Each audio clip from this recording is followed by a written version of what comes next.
এক রমজান মাসে যে কত বেদাত আছে একবারে মনের ইয়াতে সাদ করে বলে নিচ্ছে।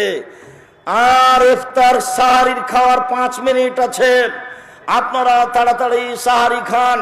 মা বোনেরা আপনারা উঠুন।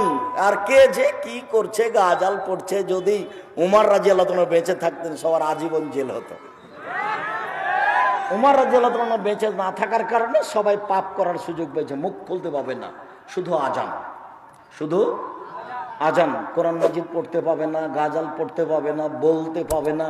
আপনি যে চিল্লাচিল্লি করছেন অত তো আর একজন যে তাহাজ্জুদ পড়ছে।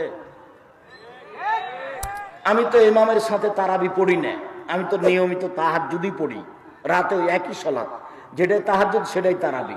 তা আপনি যে চিল্লাচিল্লি করছেন তা আমার সালাতের কি হলো? কে আপনাকে চিল্লাচিল্লির অনুমতি দিল?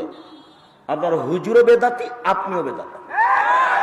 পুরো রমজানটা বেদাত দিয়ে ঘিরে রেখেছেন। কিসের ইবাদত খামাখা? আপনার খাওয়ার না খাওয়া দুটাই সমান। আপনি ছিলেন রোজা, সিয়াম ছিলেন না। সিয়াম মানে বিরত থাকা, রোজা মানে উপবাস থাকা। 16 আনায় মিছে জীবনটা আপনার, 16 আনায় মিছে।